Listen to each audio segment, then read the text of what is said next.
The United States barely created any new jobs this summer. The Bureau of Labor Standards reporting the U.S. economy added only 22,000 jobs in August, less than a third of the figure most analysts expected. It is the latest in a series of increasingly grim jobs reports since Trump took office. And the deeper you look, the worse it gets. Because today, the government also revised its numbers from previous months. They said rather than gaining 14,000 jobs in June, the economy actually lost 13,000 jobs that month. It was the first such decline since, you guessed it, December 2020, the end of the first Trump presidency. In fact, the Journal says outside of 2020, when the pandemic hit, this is the weakest year for job creation in America since 2009, the height of the Great Recession and the Wall Street bailout. What is even wilder is that this is the first jobs report to come out of BLS since Trump fired the commissioner last month, complaining when he got a bad number that the number were rigged to make him look bad. What was the administration's response today? Don't trust our numbers. It's not the number you wanted. It was not the number that was expected. How come?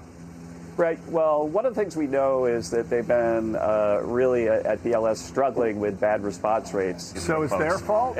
And so, well, I'm saying that this number, we expect this number will be revised up. That's been the pattern over and over.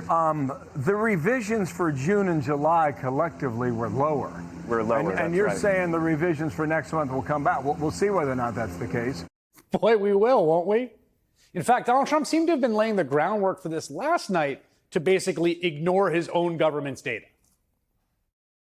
A lot of people will be turning to you to see if you believe the data that's released. Can you commit to saying the data will be credible? The number, I don't know, they come out tomorrow, but the real numbers that I'm talking about are going to be whatever it is, but will be in a year from now when these monstrous, huge, beautiful places, they're palaces of genius. And when they start opening up, you're seeing, I think you'll see job numbers that are going to be absolutely incredible.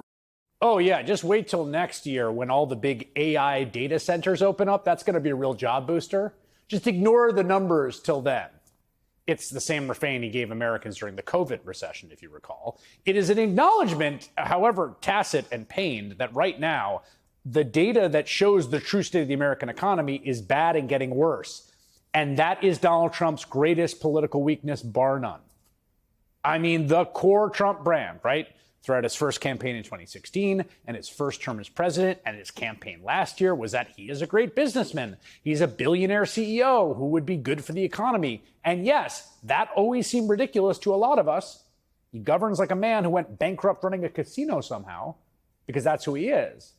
Even as he ran on the economy last year against Joe Biden, promising to bring down prices for consumers on day one, he was also vowing to raise prices on everybody with a tariff plan that experts warned would lead to ruin. And so now here we are. There is no question in anyone's mind this is Donald Trump's economy. He has made sure of that.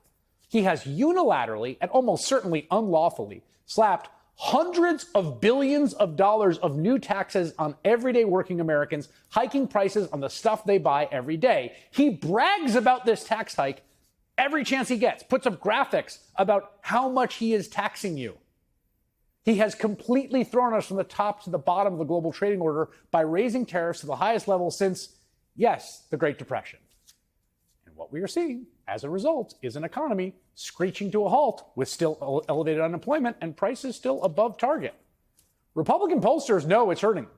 Anyone who has seen a special election or a town hall in recent months know it's hurting him. Anyone who's read a poll. But we also know Trump will not change course.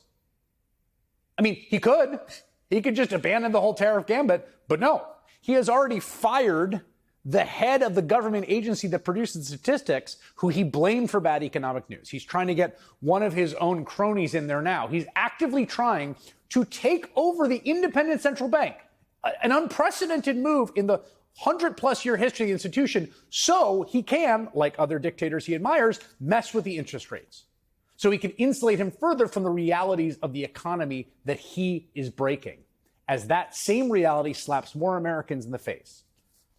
Senator Angela Alsobrooks, Democrat of Maryland, serves on the Senate Finance Committee, and she joins me now. Senator, your response to reaction to today's jobs numbers. Well, you know what, it's hard to escape the truth.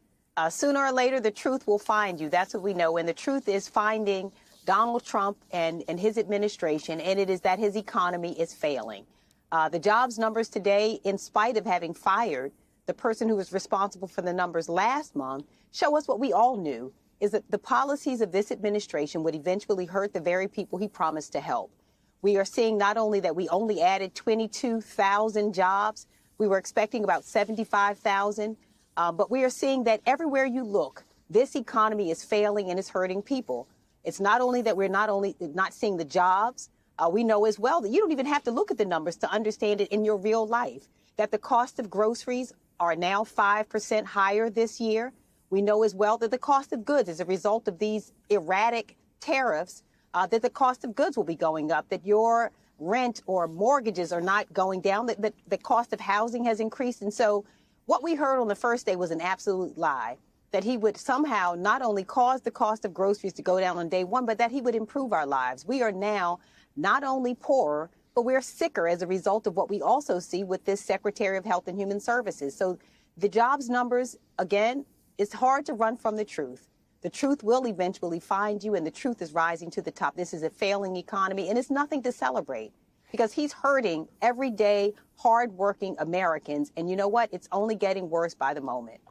To the extent there's a coherent theory of the economics of mass deportation, and I'm not sure there is, but to the extent there is one, it's, kicking out immigrant workers will provide a employment boost for those in America who are sort of at the most marginal parts of the labor market. Instead, what we're seeing is a spike in youth unemployment, a spike in African-American unemployment, a particularly bad spike in unemployment for black women.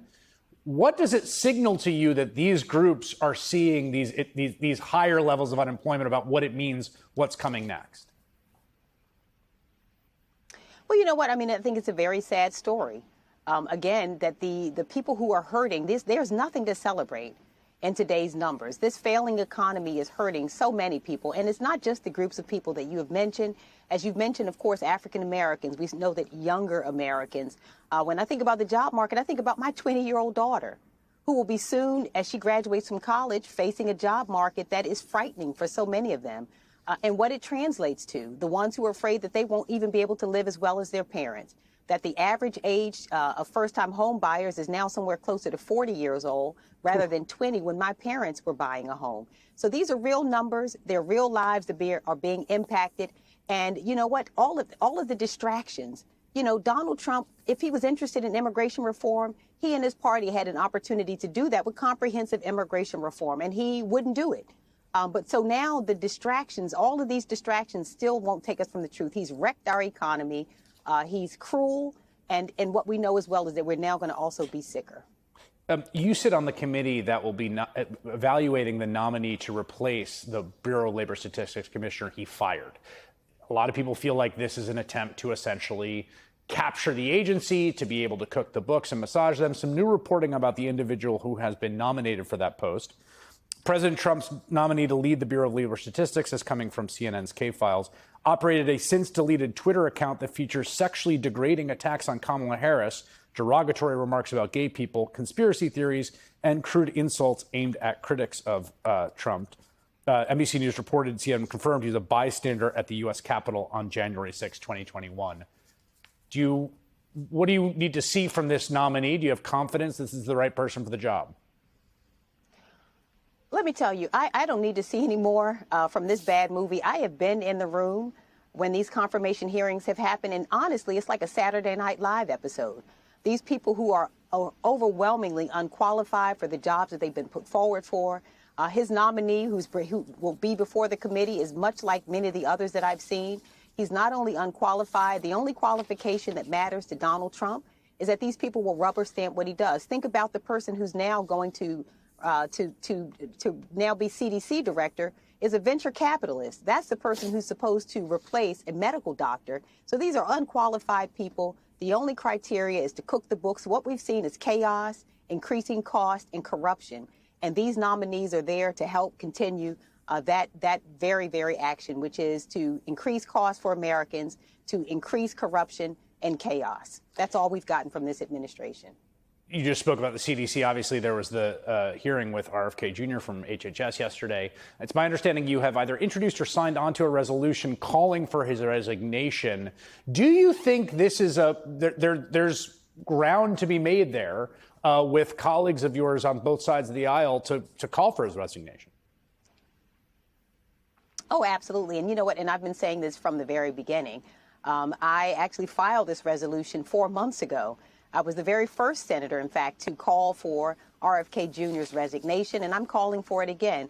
I have released a report along with Senator Wyden that it delineates 203 different ways, 203 different days and dangerous actions that he's taken to harm the American people.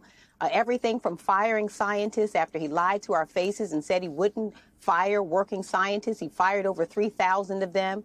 We know as well that now these dangerous theories around vaccinations, that today we saw another outrageous report in the Wall Street Journal that says RFK Jr. wants to connect autism to the taking of Tylenol by pregnant women. And this flies in the face of everything that medical doctors and scientists and researchers say.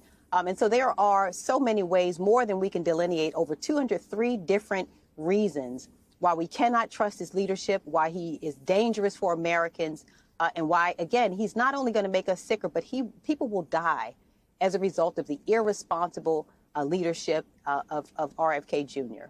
Senator Angela Alsobrooks, representing Maryland, thank you for your time tonight.